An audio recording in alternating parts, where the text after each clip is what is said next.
Anyway, we have our adult rhino in the back with the baby rhino Pico counterparts in the foreground to remind you, of course, of Pico Rhinovirus. Remember, rhinovirus is kind of the black sheep, or should I say black rhino, of the picornaviruses. It has some exceptions to the rule. Before we go over the exceptions, do remember that it is a naked virus, as depicted by the statue of David here. Looks like David's got himself a camera. Maybe he's a modern David? We'll explain that later. Let's move on for now. So how is rhinovirus transmitted? Usually through inhalation. Rhinovirus is unique amongst the picornaviruses in that it's acid labile and therefore cannot go through the GI tract. Here we have a tourist at the baby rhino zoo feeding a rhino a lemon. The lemon is our symbol for being acid labile. Remember it from our cholera and salmonella videos? So again, since it is acid labile, it can't go through the GI tract and hence can't get transmitted fecal orally like the rest of the picornaviruses. Instead, it has respiratory transmission. So we'll have one of the baby rhinos sneezing on one of the zoo's guests. Additionally, the virus can be transmitted on fomites, or grubby hands. So that's why it's important to wash your hands to keep from getting a cold.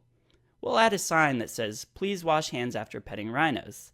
This will remind you that it can be transmitted through fomites. Pretty obvious since we're talking about the common cold. Okay, let's get into something that's not so obvious. The mechanism of how rhinovirus is transmitted.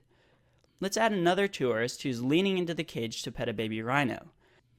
Notice around the tourist's neck there's a camera, whose strap is being wrapped around the rhino's horn.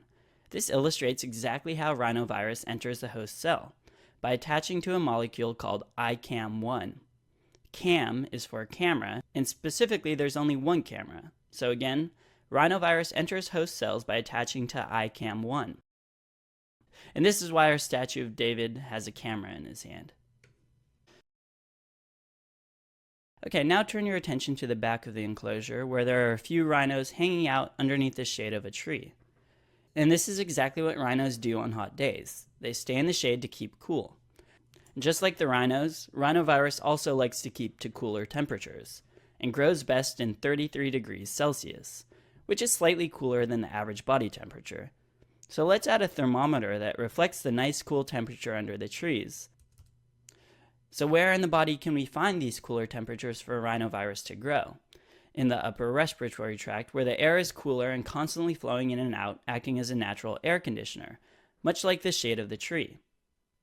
To help remember that it affects the upper respiratory tract, this rhino up front is playing in the mud, like a good rhino, and the mud is dripping down his face, off of his nose, down his chin, and even down on his neck.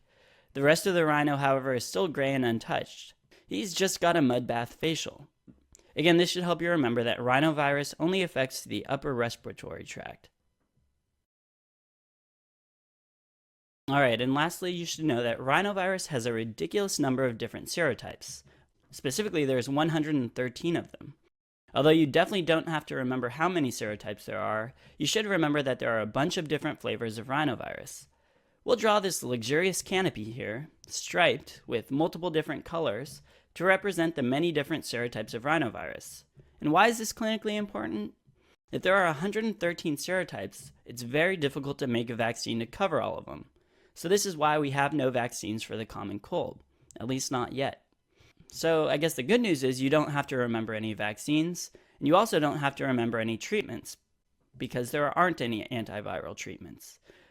So when your aunt laughs at you for going through 4 years of medical school without knowing how to treat a cold, you'll have to take it. Or you can do what I do and just make up something different every time. So that's about it for rhinovirus. You want to remember the key points, and that's that it's acid labile, and it's transmitted via inhalation, and then everything else should fall into place. And with that, we've wrapped up the picornaviruses. We have a handful more RNA positives to cover, then we'll be done with the whole group. Making progress.